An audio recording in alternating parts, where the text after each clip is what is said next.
Thank you everyone for joining us today for our Virtual Leaders panel. My name is Liam Halpin. I lead LinkedIn Sales Solutions business here in EMEA and LATAM. And today we will be discussing navigating the new sales landscape. This has been an extraordinary and disorientated time for anybody working in sales. We've had to find new ways of working, new ways of staying connected, and new ways of navigating the sales process itself. And we're all learning at the same time. Buyers and sellers, sales leaders, and sales reps.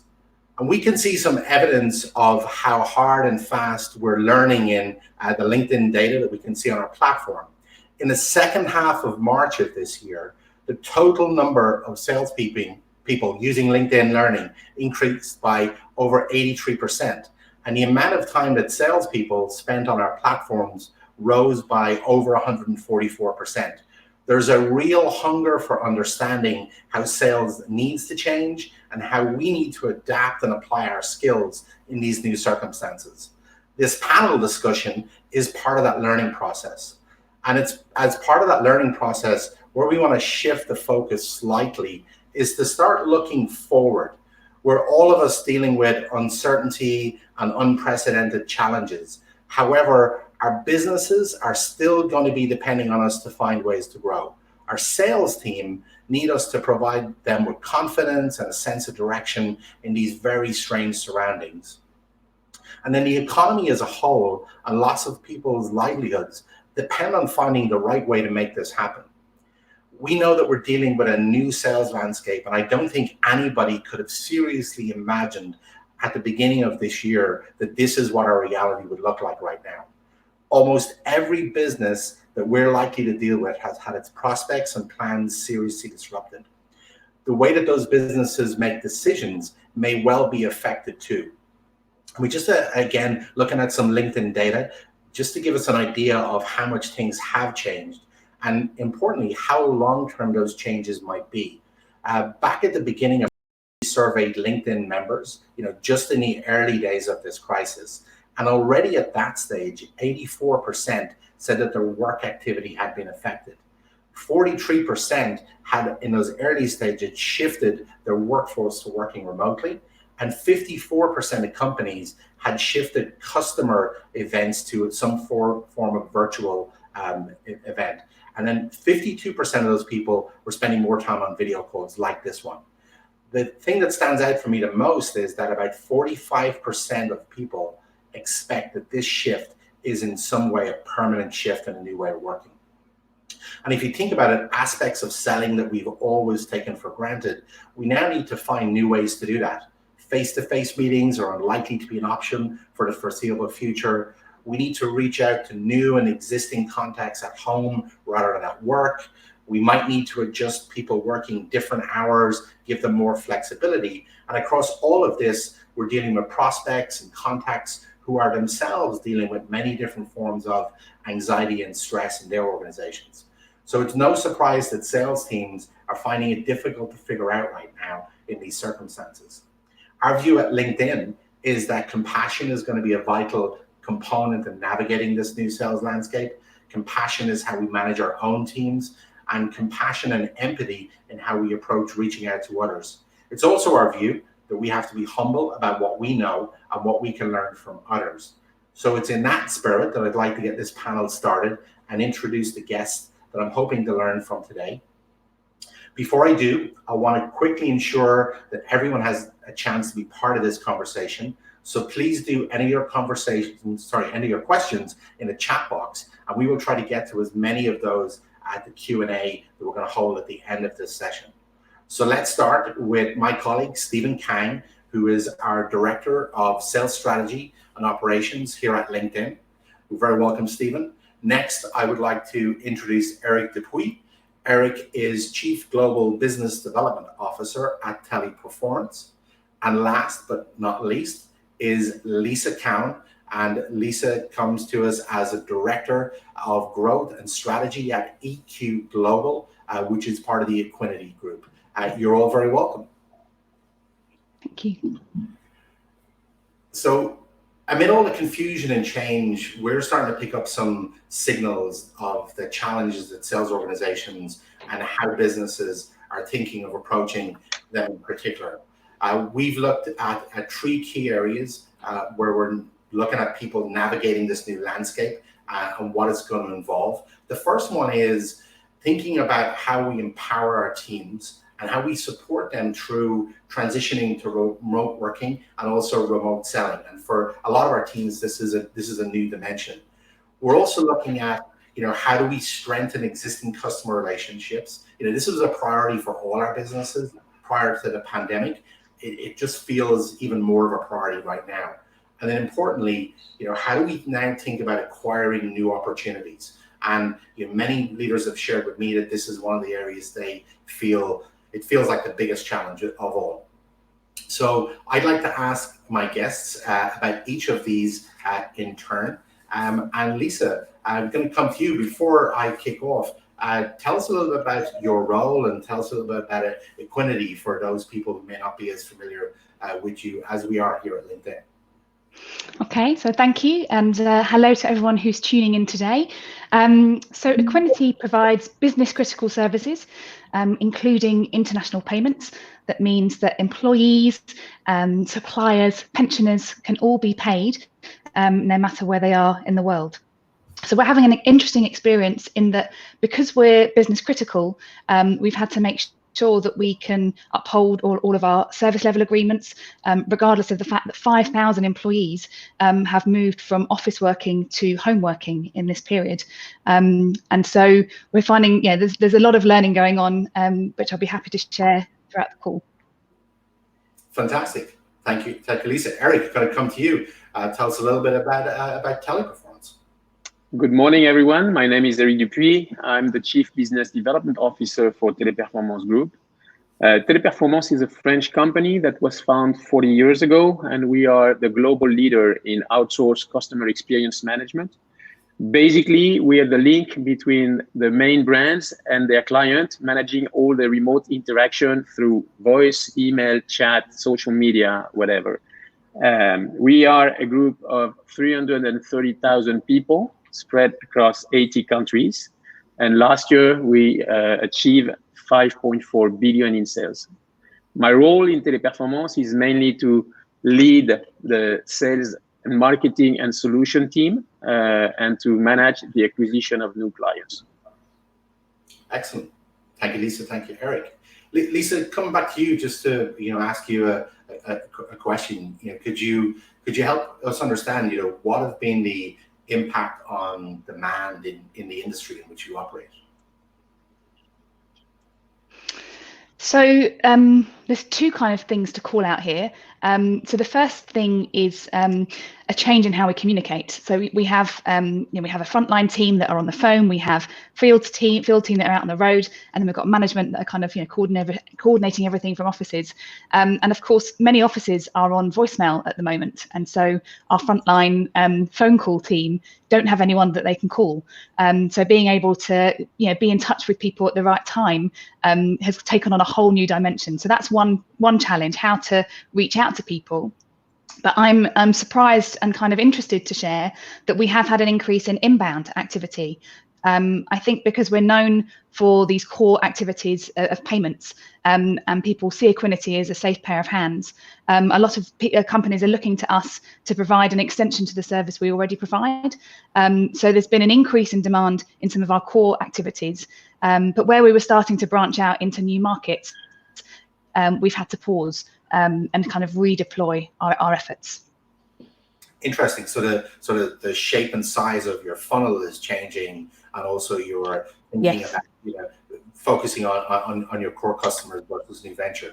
And then Eric, what about you? How would you describe the major impacts on your customers or your industry? So we have seen two major impacts. The first one was on the way we deliver our service. So as I mentioned, we have 330,000 people around the world, mainly operating in contact centers. And in order to keep those people safe, we had to totally change our business model. And what we achieved in the last 4 weeks is basically to move more than half of these staff into work at home. This, in order to maintain the service that we were providing to our client, whilst in the meantime, making sure that we keep our employees safe. So we moved basically 160,000 people from brick and mortar operation to work at home. That was the first very big impact, and we're continuing to push more agents into work at home. On the business side, what we have seen is that we have not seen yet a significant decrease in volumes. What we have seen is a shift of the volumes across different industries. So obviously, retail, e-commerce, logistic companies are now facing a peak because more and more people are using online orders and needs to be delivered. So we had to put a lot of people to manage those peaks. So from a sales standpoint, we have seen a real peak in our activity, in our pipeline. And we have seen shorter selling cycles because we are in the emergency to find solutions to support our clients. So this is mainly for the retail and e-commerce. On other industries, like, of course, hospitality, travel, hotel chains, etc., we have seen a shift of the volumes from what was mainly sales or customer care to claim management, etc., etc. So pretty much stable volumes across this industry, but the shift from customer service or sales into more back office claim management. Interesting. So again, shift in what the shape of your business looks like, but obviously still a lot of economic activity going on. So I'll move on to the first section, which is all about empowering our teams. And we did some research recently at LinkedIn, and what we found is that 4 out of 5 sales reps are saying that they're struggling with the transition of working in a normal environment, the selling at home and staying engaged. And that's a sign of the emotional impact of what's happening, a huge adjustment that people are making, trying to juggle different aspects of their life. So I suppose the question here is that, as business leaders, how can we lead compassionately through it? And one of those things is just a quick question for you both. And Stephen, I'm interested in hearing that, you as a leader whose teams support sales teams, what are the sort of things that you're having to flex on in order to support the needs of your team? Lisa, can we come to you first on that?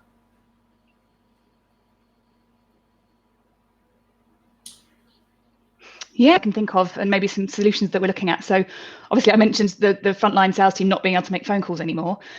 So there's a switch in sales techniques that we're having to look at, which gives us an opportunity to really test and experiment with digital channels.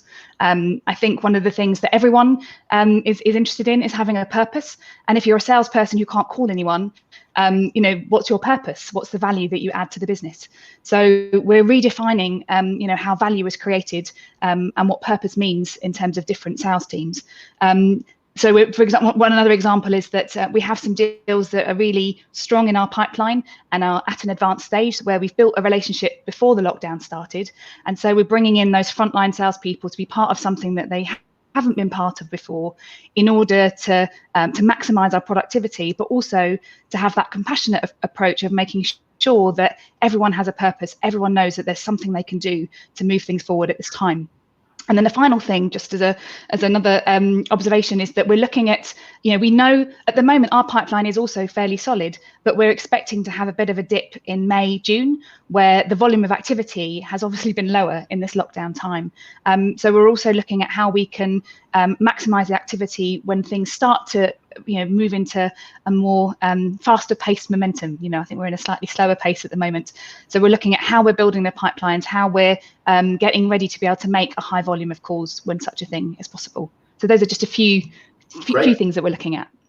And great to hear that your business is thinking about the recovery and rebound phase of this. I think it's super important. We keep our teams motivated. Yes. And Eric, you spoke about what sounds like a gargantuan logistical challenge to move so many people from an office-based environment to home working environment. How are you and your leadership team emotionally supporting your team at this time? So from a sales standpoint, well, first of all, this is new for all of us. So we have learned from this process, and we continue to learn every day. But from a sales standpoint, our process was a mix of virtual and face-to-face interaction with clients, and involved a lot of time traveling across different countries. So we decided very early in the lockdown to take advantage of this travel time that was no longer possible, to multiply the interaction with our clients and prospects, to build the proximity that was necessary during the crisis, to make sure that we show them that we are here to support them.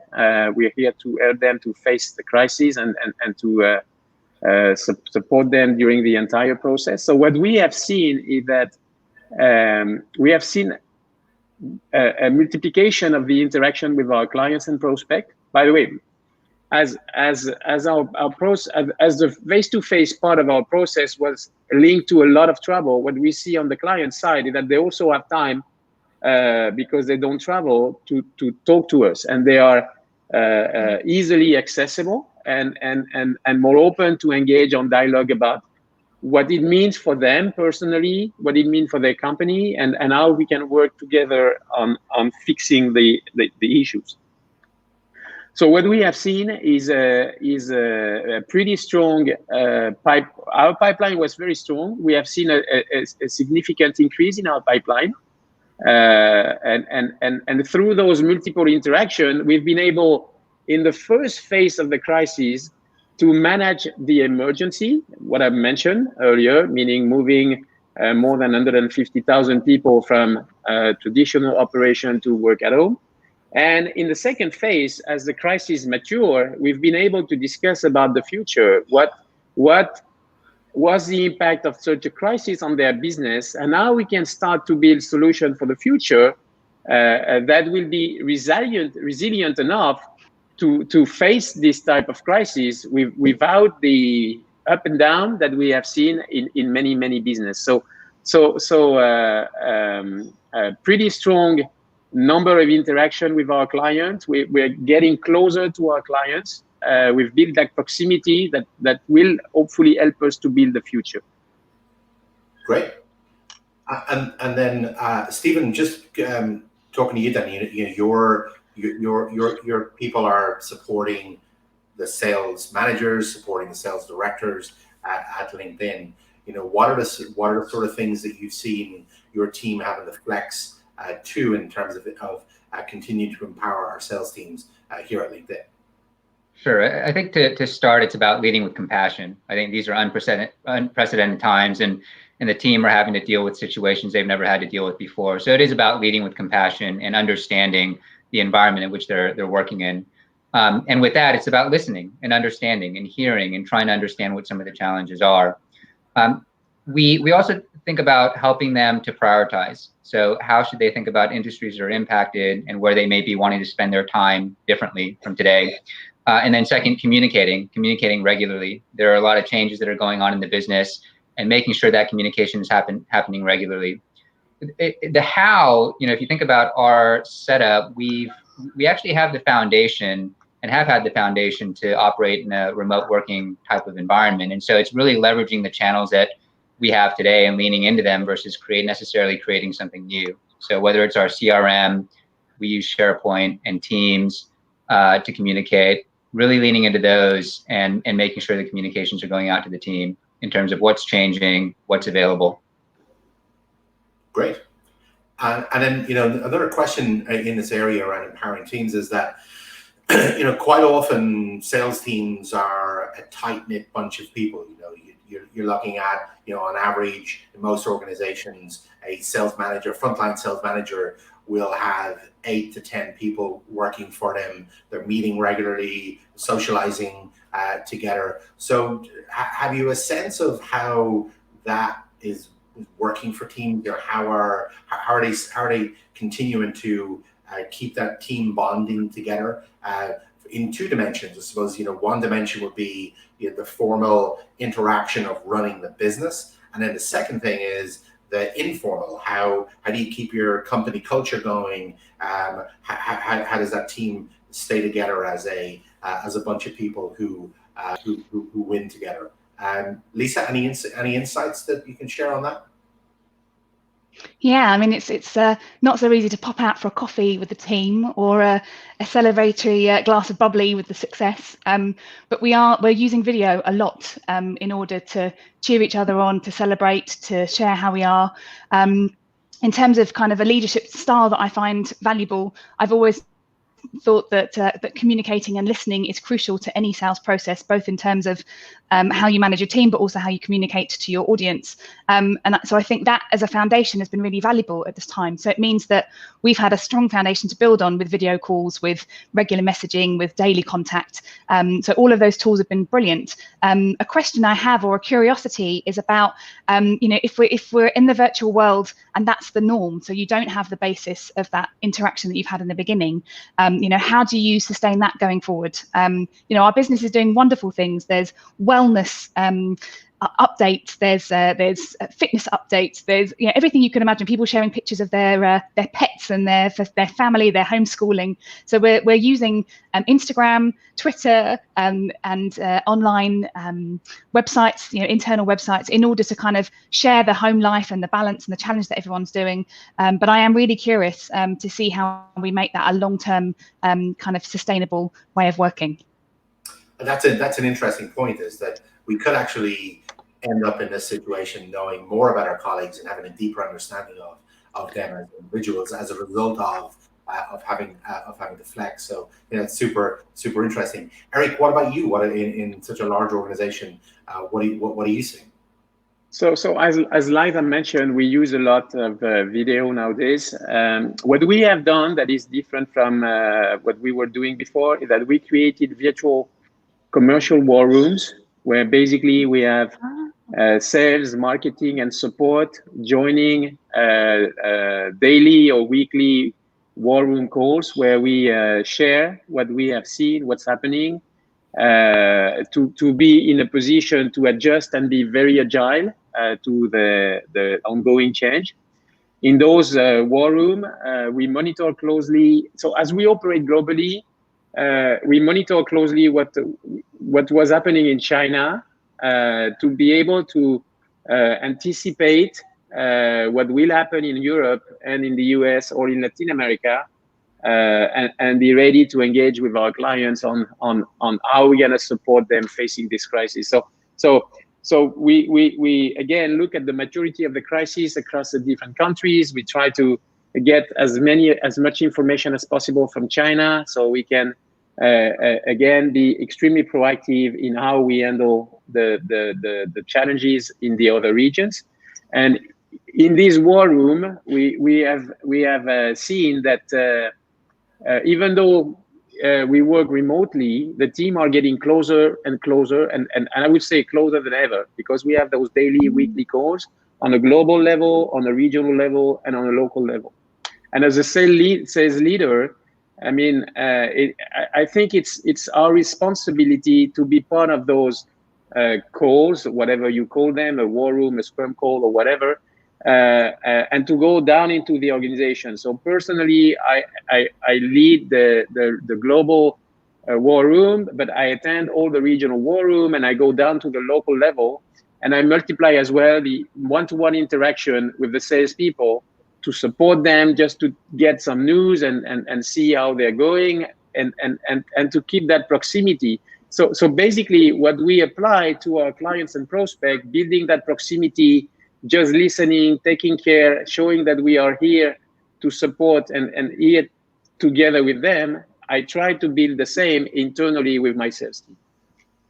And again, that's fascinating, because you mentioned the point earlier on about that our clients are not traveling as much, and therefore have time that they used to spend traveling from one place to another to reinvest in it. It sounds like from a leadership perspective at Teleperformance, you guys are reinvesting your travel time into going down, up and down in the organization, getting to know what's going on and getting to know people better. Stephen, really interested to hear from you, because the structure of your team is that the majority of your team are based in Dublin, you're based in London, and then you're part of a wider global strategy and operations team out of San Francisco. Tell us a little, is this business as usual for your team, or are there new things that you've found that are helping? Well, it's definitely not business as usual, but I think it's you talked about culture. And that's an important point. If you think about, it's been a good time and a good time to remind people about who we are and what we stand for. And in some ways, if you think about it, we as a company are no different today than we were pre-COVID. Our cultures and values are still the same. And this environment is in some ways more important that we lean into our cultures and values. Things like collaboration, relationships matter, and even humor. And so it's been an interesting time to really serve as a reminder of who we are, and really leaning into the things that we've always talked about standing for. Great. And so some great points there. That a critical part of empowering our teams is actually the relationships that we have as leaders with them. So that is a really nice segue into the next part of our discussion, where we're going to talk about strengthening existing customer relationships through this time. And even before the pandemic, one of the surveys we did with sales leaders globally was that they were more focused on customer. 40% of the sales leaders are focused on customer retention as one of their key priorities. And we look now with businesses looking closely at costs, that customer focus is likely to increase. And we've seen many of the analyst reports saying, now is the time to protect your base, focus on your core business, focus on your core customers. So as we think about strengthening those customer relationships in this new time, what are the priorities when it comes to existing customers right now? Eric, let's go with you first on this one. Yeah. So as I mentioned earlier, we took an approach that was basically to multiply the interaction with our clients and prospects in order to stay close to them, to show that we are here to support them. What we have done as well is very simple things. So the way we position our business is that we say we are offering iTouch and iTech, iTouch being the human touch of all the interaction we manage for our clients, and the iTech being all the digital aspect of the business. And we took the same approach from a sales standpoint. So basically what we've tried to do is that in all these remote interaction that we're having with clients, we try to bring the iTouch, and the iTouch can be very simple things. So we hosted a lot of virtual coffees with our clients and prospects. And what we have done, especially here in the US, is that we order coffees and we had the coffee delivered to our client at their home, or even business lunch. And in doing so, we bring the human touch into an interaction that was fully digital through a screen, right? So we have created this intimacy with our clients and prospects that helps us to better understand their challenge, what the impact of the crisis on their business, on them personally, and listening to that and asking the right question. They open up and they share a lot on how we can support them in the future. So basically bringing this human touch in a digital interaction helps us a lot. Yeah, that's an excellent point, Eric, about that. We're all in different circumstances in this crisis, both professionally and personally. And I think the number one piece of advice that I can absolutely give people is check in with the person you're dealing with first. How are they doing on a human level?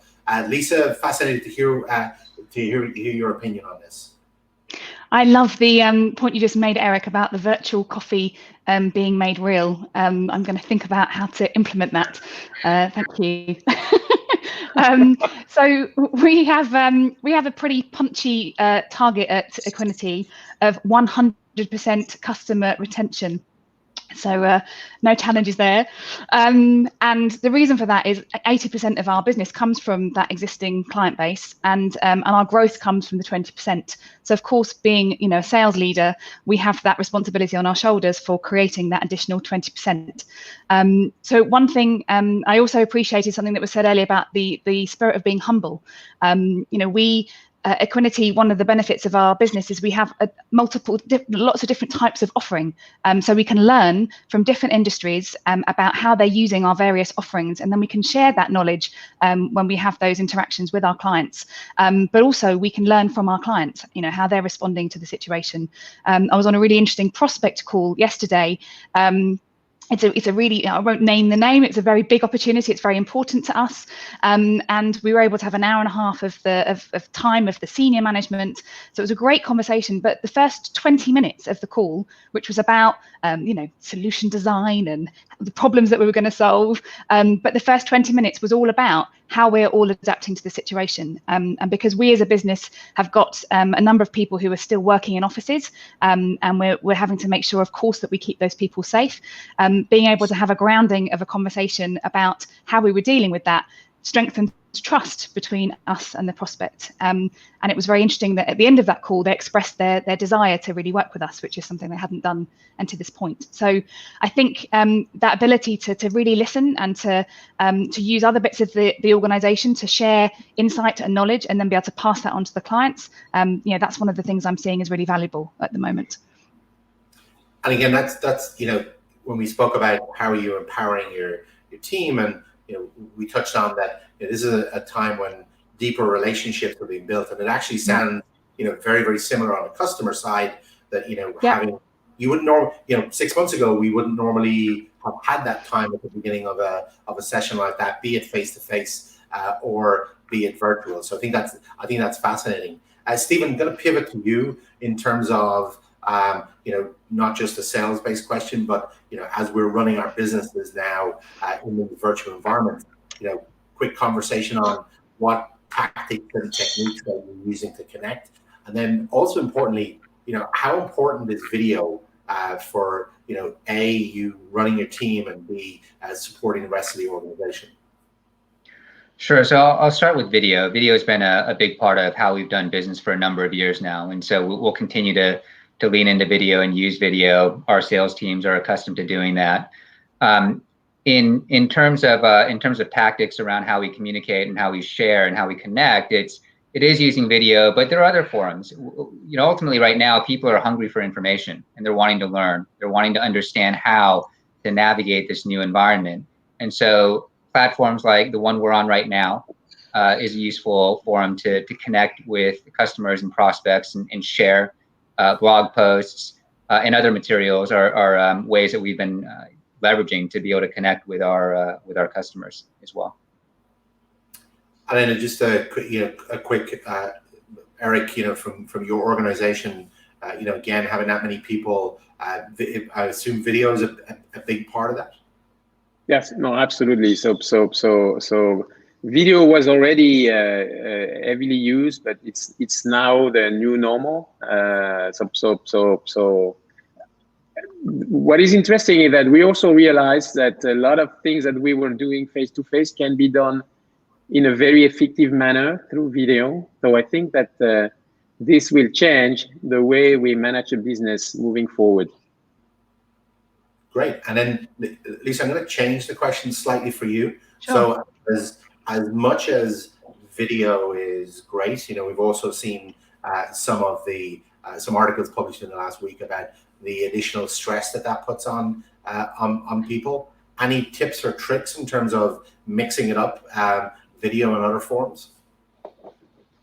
Well, I think part of it is having a good structure. So this particular session is very clearly structured. People can kind of see where to look, and they know the timing of the whole experience.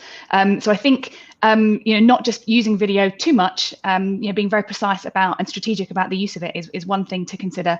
I think for us, we're also being more targeted and intelligent about where we're gathering our information from. And we are being more empathetic in terms of identifying the communication tool that is going to work for the customer that we're talking to. And it might be that I actually did an entire pitch in the last 3 weeks, which was just on email, which is not comfortable to me. I'm much more comfortable talking to people, meeting people, and being on video. But actually, the customer was in quite an extreme situation and needed a lot of information gathered quickly. And so being able to communicate simply on email was what the customer wanted. So I think to not be afraid of just sticking with the standard email messaging, phone calls, not to feel the need to always be on video. But video, of course, brings a different dynamic. So overuse is not necessarily helpful. Great point. So as valuable as it is, it's not the only channel that we have for communications right now. Exactly. A little bit about what sort of advice, what's your number one piece of advice in terms of reaching out to customers right now, helping your salespeople understand what the right tone is. And I know we've seen in the early days of the crisis, as people tried to commercially jump on what they perceived as opportunities, actually there's a negative reaction from sectors and from markets about that sort of blatant overselling, even if your solution had a deliberate and specific solution to the challenges that we have right now. How are you helping your teams manage the tone of their conversation with prospects and with customers right now? Eric, do you want to take that one for us? Yeah, so as you rightly said, I mean, there are opportunities, but we need to be extremely careful on how we approach the clients and prospect. I think the key word today is listening. We need to listen to our clients, and then eventually offer them solution to support. But the first and key thing is really to listen and to be empathic. And we do a lot of coaching on that to our team. We move away from the kind of aggressive sales pitch and approach to more a listening mode, to eventually identify opportunity and to build those solutions and opportunities with our clients. But a lot of coaching has to be done, and on all fronts, in how we engage on the phone, how we write an email to client, what kind of marketing campaigns we do, what is the tone of the wording, etc., etc. So a lot of coaching, a lot of monitoring and adjustment. Again, the whole concept of being agile, we test a few things and we adjust over time. Great. Lisa, a point of view? Yeah, I'm really proud of the team we have at Equiniti. It's a very consultative style. It always has been. And so having salespeople that are naturally consultative, that naturally take an interest, is working really well in this particular crisis. And so what we're doing at the moment is equipping people with access to good information, but we're also really coaching people through how they use that information. So just so you know, just because you know that a market is thriving at the moment doesn't mean the person that you're talking to is in a thriving kind of a mood. You know, people are being affected by COVID all over the world, and so you don't know the condition you're going to find the person that you actually speak to. And so starting with the human approach, starting with the how are you, bringing your whole self to the phone call and allowing the other person to bring themselves to the call sets the tone for you to then to have a discussion, to unpack and ask questions and find out what's happening. So I think it's important to gather market intelligence and to approach, to have thoughtfulness behind the pitch. But number one, as Eric was saying, is to be able to listen, to be able to be empathetic, and to not make any assumptions, because it's human beings we're interacting with, and people are dealing with things that we can't imagine sometimes. Okay, and you couldn't have set up my next question even better. So we've spoken a lot about the human touch, the need for empathy, but then when we look at your technology stack and look at the tools that you're using, Stephen mentioned earlier on, at LinkedIn, we're using SharePoint, using Teams, using platforms like this. So what tools are you using to help strengthen relationships at this time? Is sales intelligence playing a part?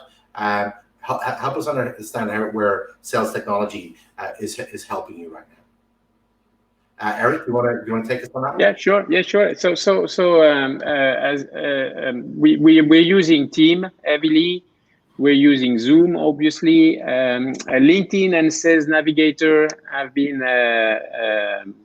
used heavily as well. We were using those tools before, but we've seen an increase in the adoption of Sales Navigator. So this is basically the set of tools that we have and that we're using at the moment. Great. And how about you, Lisa? So we're, I think some similarities here. So we're also using SharePoint, Teams, Skype, Zoom. You need to have multiple technologies to do the same thing, just in case one of them doesn't work. And we're using data sourcing, but we're also using LinkedIn, Sales Navigator. But a point that I want to make here is that we've always wanted to make sure that marketing and sales work closely together. And actually, we're finding that now more than ever, it's crucial for those two functions to be working in absolute partnership. I don't know if this is common to other businesses, but marketing budgets are not the major priority at the moment. Delivering the business is the major priority. And so we're having to be very creative with how we continue to get our message to the world on slightly lower budgets. So a phrase I'm enjoying is necessity is the mother of invention. So we're having to be much more creative about how us as salespeople are communicating the marketing message. So building on the great work from the marketing team without perhaps the budget that we might have had before COVID to get those messages out. So that's just a couple of comments from me. It's a great point. And Stephen, just pivoting back to you in terms of the tools that we're using at LinkedIn, clearly we use LinkedIn sales tools ourselves. But apart from that, what are you finding right now is really helping you and your team do your job? Well, it's the same thing I said before. It's really leaning into the tools that we have today, CRM, and making sure we're very disciplined about using CRM. Especially in a kind of a remote and distributed environment where you're not sitting next to somebody, being able to share as easily as you used to, being able to have things in a system of record is definitely important. And so leveraging those tools, obviously video conference, to be able to add and continue to keep the human element in touch is definitely important to us. Great. Just a reminder before we move on to the last section around acquiring new opportunities, do please populate your questions into the chat. We're looking to get to as many of those as we can afterwards. So moving on to the last part, and what a lot of leaders have shared with me is they see as maybe the most challenging part of their business right now. They've got empowering their teams nailed. They're really on top of building relationships with existing customers. But what about new opportunities? And sales organizations are seeing that in some markets there's a decline in pipeline. In some markets there is going to be the same amount of business, but everybody has to compete more ferociously for that. So just really interested to hear, Eric, how's your business thinking about acquiring new opportunities at this point? And another angle that I've heard from another business leader is their belief is that they compete with around about 5 very close competitors in their market space. Their view is that financially that 2 of those competitors may not survive this crisis. So how do you keep your team focused on new business at this time, and how are you thinking about it? Eric, over to you. Okay, so a couple of things here. First, as you rightly said, we strongly believe that the competition landscape will change after the crisis, which will probably open some new opportunities for a company like Teleperformance. What is also very interesting is that in our business, basically 25 to 30% of the contact centers are outsourced, and 70% are still operated in-house, and this is what we call the captive centers. What we have seen over the last 4 or 5 weeks is that some industry that were very keen to operate captive centers realized all of a sudden that they were not ready to face such a big crisis, and they start to think about rebalancing their business between captive and non-captive centers. So we see here a lot of opportunities for us to grow in new industry that we're not using outsourcing so far.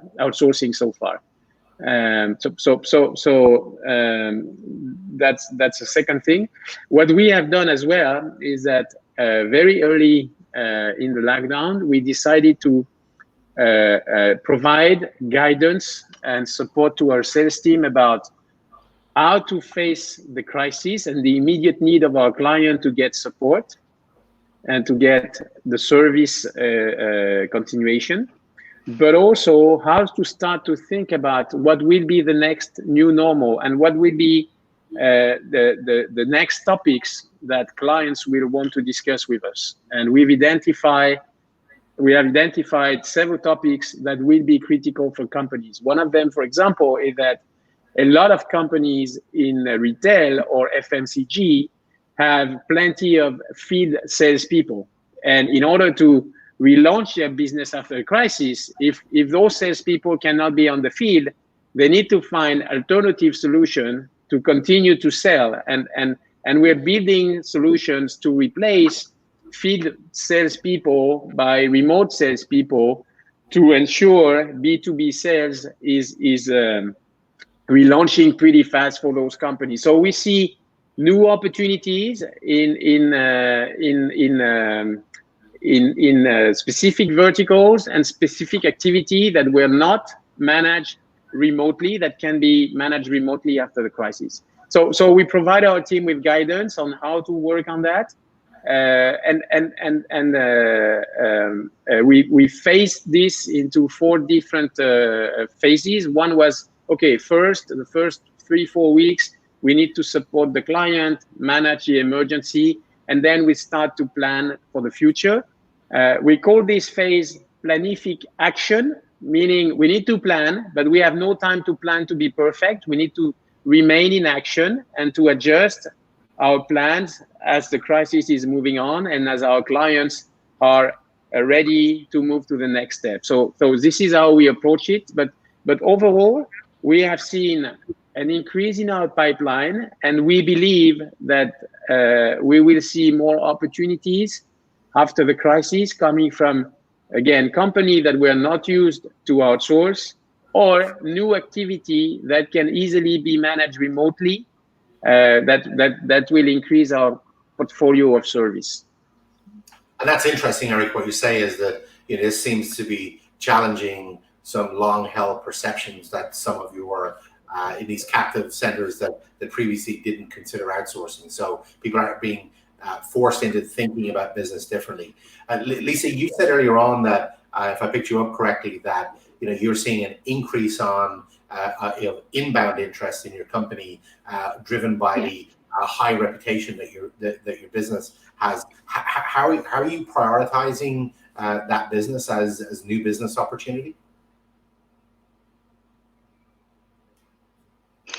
Well, that's kind of our number one priority, in terms of we have allocated teams so that the sales team that are focused purely on that new business has the freedom and ability to really focus on that business. And so, so for us, payroll, pension payments, manufacturing payments, these are three sectors where we really shine. We're particularly strong, and so we're making sure that the full, the top team is available to respond to those inbound inquiries.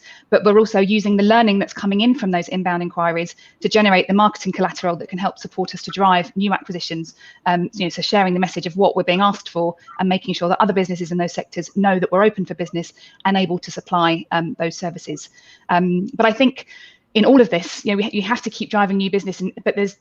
What we're talking about is there's a new way, but there's something that never changes in business, and that's relationships. So while the volume and value of sales relationships might not be at its peak for some businesses at the moment, the opportunity to intensify and to build solid and deep business relationships that can then lead to the opportunity to sell at a later point, that's a really important opportunity, and something we're really focusing on at the moment. Great. So we've covered empowering your teams. We've also looked at strengthening relationships. We've also looked at acquiring new business. So fantastic insights. Going to pivot to some questions from our audience, and because we've been super serious for 45 minutes, I'm going to start the first one with a fun question that somebody has asked. Oh, okay. So here's the fun question. So while looking at building relationships and getting to know our colleagues in great depth, have any of you taken up new hobbies while you have been working from home? Who wants to answer that one? I can answer that. So it's not a new hobby, but it's a new approach to an existing hobby. I'm part of a choir. I love to sing. I love music. But as you might imagine, being able to gather as a group of people is not possible. So we recorded a track actually last week called Whispering Hope, where all of us learnt the track at home, recorded it at home, and then sent it in, and our musical director then mixed all our voices together. So that was definitely a new experience, and I recorded that in this little space here. So this is becoming my recording zone. Excellent. That's fantastic. Stephen, what about you? Well, it's nothing exciting, but I've found and taken a keen interest in the financial markets these days. It just seems to be fascinating the way it works, and I've learned a lot. So I've been reading a lot, but that's been my newfound hobby while I've been cooped up at home. Great. And Eric, have you taken up any new hobbies or extended? Not really. Nothing exciting on that side. We've been so busy that it was very difficult for me to do something else than focusing on what's next and how to make sure that my team and our company survive the crisis and come stronger after the crisis. So I will find a new hobby after the crisis. After the crisis. For me, so I haven't found a new hobby, but those of you know me well know I do a lot of cycling. And in Ireland, we have this restriction for exercising where you're limited to exercising within a 2-kilometer radius of your house. So I live in the countryside just outside Dublin. So I have, since the restriction on the 28th of March, I've cycled 1,400 kilometers inside my 2-kilometer radius zone. And so I've gotten to know those roads extremely well. And it's become a fascinating exercise in how much can I actually do within this small zone. Apparently, we're getting it extended later this month. The government announcement. So doing that. Okay, back to the more serious questions. So great question here. How can we get our traditional managers to buy into a new world? These are the ones that grew up in a in a world when there was one decision, one single decision maker, may be already some of the people in our organizations who are laggards regarding digital channels and digital sales. How do we think about bringing them along this journey where they were already behind people who are at the forefront? Who wants to take that?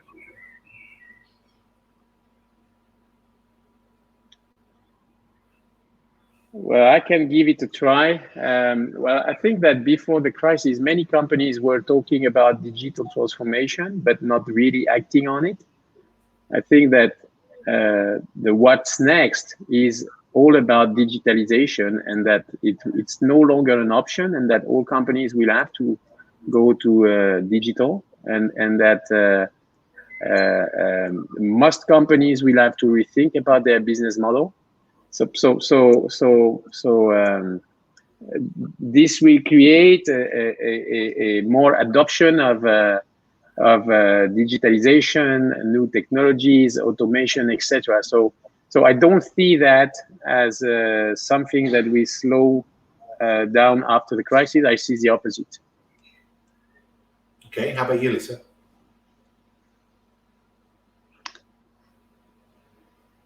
Yeah, was the question about managers? The line dropped for a moment. How do we bring managers that are maybe a bit behind?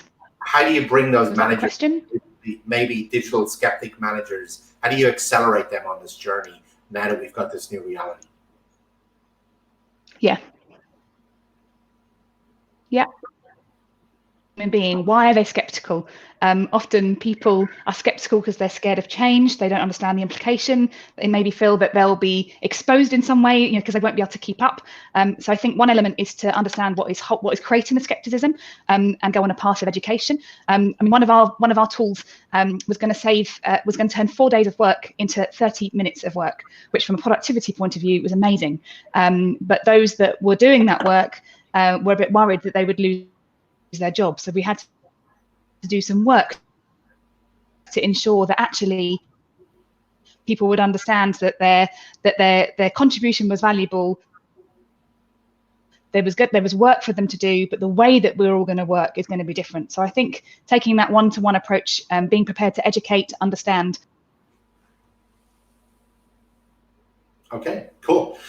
Stephen, question here. I'm going to start with you on this one, and then Eric or Lisa, if you want to chime in on this one, please do.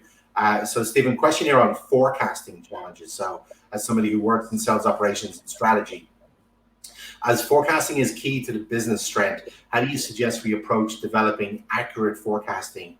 Our work is uncertain, and we're surrounded by uncertainty from a client and government perspective.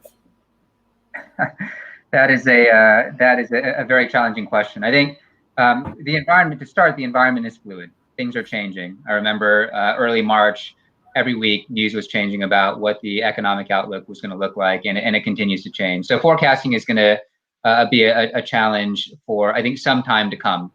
I'll talk about it from a slightly longer term perspective, which is how do we plan? Because I think the short term forecasting is going to be something that will continue to iterate and will continue to change. And planning is one of ensuring flexibility in the system, understanding that you need to have different scenarios of what and how the future may play out, and be flexible to being able to adapt to those different scenarios. So that's how we've thought about it, is building in flexibility into how we think about the coming fiscal year. Great, thanks, Stephen. Eric or Lisa, perspective on the challenges of forecasting in this current environment? Well, it's certainly a challenge, and I was on a leadership call just an hour ago where we were wrangling with how we were going to deal with the forecast, because we already had a fairly ambitious target for the year. So one of the things we're using this time for is to improve on our digital offering. So we're adding in some product functionality, so that when we come out of this, we've actually got a better product to sell. And so we're working on collecting our intelligence on our existing client base, but also on our existing pipeline on who would be interested and who can access that new product functionality. So kind of using the time, like Stephen said, to plan, but to increase our functionality and to be clear about the potential profitability of those additional products. If anyone has a real answer on exactly how to forecast in this crisis, I would be very keen to hear it. But that's something we're doing to try and have a handle on it. Maybe Eric does, right? So Eric, have you got the golden? No, unfortunately, I don't. I think forecasting short term is extremely difficult, and things are changing on a daily or weekly basis, so extremely challenging. The best is to review the forecast on a regular basis and to adjust. Yeah. In terms of long-term forecast, it's also quite complex, but I truly believe that, and at least this is how we see it at Teleperformance, is that we need to put ourselves in a position to be ready to invest on new resources, new product, new solutions in order to grab the opportunity that will come out of the crisis. But short-term forecast is extremely complex. Long-term forecast is as well quite complicated. Yeah, that's a great point, Eric. In terms of, again, that's talking to a business leader last week, was that this like everything else that's been a crisis in business across the last 20, 30, 40, maybe 100 years. This will pass. What is important is that we focus on the medium and we focus on the long term, or the recovery and rebound, as it's been called. Because if you get too short term, that's not going to serve you well. So thinking about what does the business mean in the medium and long term is really helping a lot of companies focus on what's important. So, folks, it looks like we're at time. Before I wrap up, I want to take this opportunity to thank Lisa, to thank Eric, thank Stephen. We've also got a production crew behind the scenes who are managing this really effectively. They've done a fantastic job. I want to thank everybody who's joined. Unfortunately, we couldn't get to everybody's questions. Feel free to reach out to us and ask us the questions offline. And we'll be making this recording available to share in the coming days. Thank you, everybody.